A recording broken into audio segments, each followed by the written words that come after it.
The grand ballroom of the Sinclair Hotel glittered like a palace, chandeliers raining gold light over a sea of diamonds, silk gowns, and power. Tonight was supposed to be perfect. Roman Sinclair, billionaire hotel mogul, marrying Vanessa Harrington, the socialite queen of Manhattan. Cameras clicked, guests whispered, and every eye in the room turned toward the altar.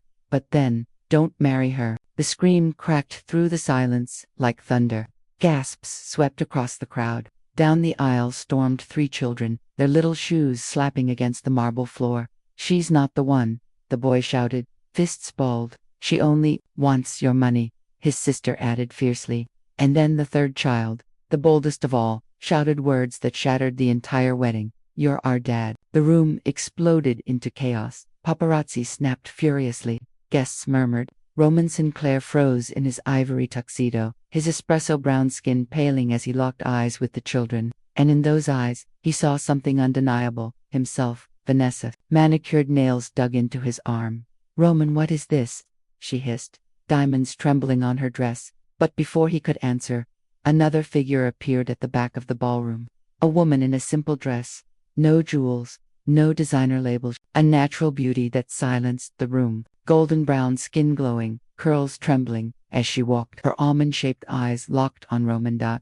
It was Renee, the woman he had once loved, the woman he had abandoned. "If you dare marry her," Renee's voice rang out, trembling but strong, "look into their eyes and tell me they are not yours." The children turned toward him, 3 sets of wide, piercing eyes burning through his soul. Roman's chest heaved, the same jawline, the same stubborn chin, the same fire. He couldn't deny them, remove them. Angela Sinclair, his elegant mother, thundered from the front row. Her pearls rattled as she rose like a queen ready for war. But Roman didn't move, couldn't move. His empire, his reputation, his carefully built life, full teetered on the edge of collapse. And for the first time in years, he stood face to face with the woman he left behind, and the children he never knew existed. 8 years ago, Harlem streets lit by broken lamps. A young Roman, not yet hardened by power, laughed with Renee on late-night walks. She patched his shirts, stretched noodles for 2, and told him he could be a great man without selling his soul. But his mother Angela had found out. She had given him a cruel ultimatum: leave her, or be cut off from the Sinclair fortune. And Roman, weak, ambitious, afraid, chose wealth. Renee was left broken. Days later, she discovered she was pregnant.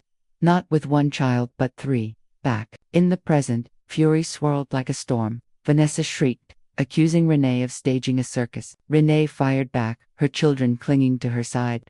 "I didn't drag them here. They came for the truth. They just want their father." Chaos consumed the wedding. Reporters rushed. Guests scattered. Cameras caught every second. Roman finally grabbed Renee's arm and pulled her and the children into a private chamber. "What the hell are you doing?" he roared. "You ruined my wedding, my life, your life." Renee cut in, her voice sharp as glass. "What about theirs? These are your children, Roman. You abandoned me, but you don't get to deny them." The triplets stepped forward, trembling but fierce. "You're our dad," whispered Hope. "We just wanted you to know," said Truth. Roman's chest tightened, but his pride screamed louder. "DNA tests," he growled. "That's the only truth I'll accept."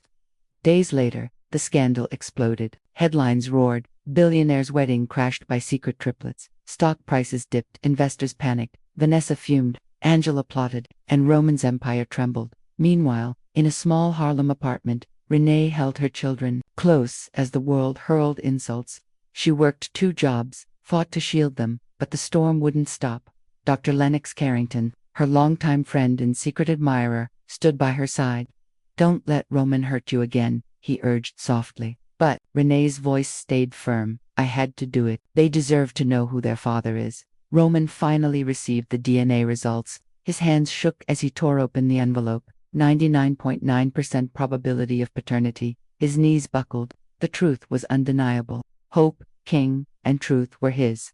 But fear gripped him. Admitting this could destroy everything: his empire, his reputation, his arranged marriage. He shoved the papers into a drawer, hiding the truth even from himself. Yet fate wouldn't let him hide. One night in Harlem, he walked into Renee's worn apartment and saw what he had abandoned: peeling wallpaper, second-hand furniture, but love glowing in every corner. His children asleep on a small couch, their schoolbooks scattered around. This is what I built without you, Renee whispered, fire in her eyes. Don't you dare look at them like they're a burden. They're the reason I survived. Roman turned away, guilt crashing through his chest. For the first time in his life, billions felt worthless. But Vanessa and Angela weren't done. They plotted, schemed, and paid investigators to dig dirt on Renee. Soon, tabloids painted her as unstable, a gold digger, unfit to raise children. Paparazzi swarmed. Gossip poisoned the triplets' school life. And then Roman made the coldest move yet. He filed for custody. Renee nearly collapsed holding the papers. 8 years I raised them alone, and now you want to claim them like assets in a merger. The children overheard that night. Hope whispered to her brothers, "He wants to take us away from Mom." King clenched his fists. Truth whispered, "Then we'll leave first." By dawn, the triplets were gone. Runaways in the city. Renee's scream split the air when she found their beds empty. Roman rushed over, his arrogance shattered when Renee cried, "They think you're trying to take them away." For the first time, Roman's knees nearly buckled. Together, drenched in rain, Roman and Renee searched Harlem's streets. Flyers printed, police alerted doers passed in agony. Finally, under neon diner lights, they found them huddled in a booth, eyes red from tears. Roman fell to his knees. "I'm sorry. I'm so sorry." Truth's voice cracked. "Do you mean it this time? Or are you still choosing money over us?" Roman's voice broke. "No money, no empire. Nothing in this world matters more than you. Nothing."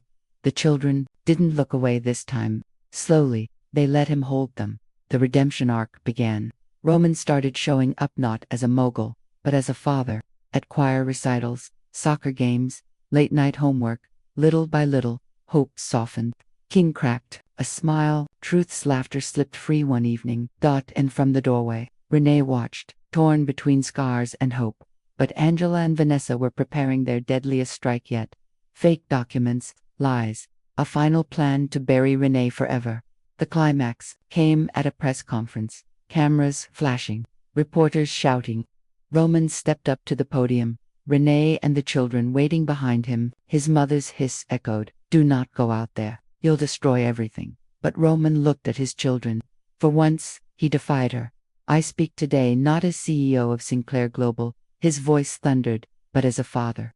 The 3 children you saw are mine, my blood, my legacy, my family, and from this day forward, I will never deny them again." The crowd erupted. Renee's eyes glistened. Hope whispered, "Mummy, you're brave." Vanessa stormed forward, screaming about gold diggers, money, lies. Angela seethed. But the tide had turned. For the first time, Roman stood not as a billionaire, but as a man who had chosen love over empire. That night in Harlem, the children wrapped their arms around him. Renee's heart trembled, still scarred, still cautious, but when Roman's eyes met hers, soft and pleading, she didn't look away. For the first time in 8 years, their family wasn't hidden. They were whole, but in the shadows, Vanessa whispered into her phone, "This isn't over. If I can't have him, no one will." The war wasn't finished, but the battle for truth had been won.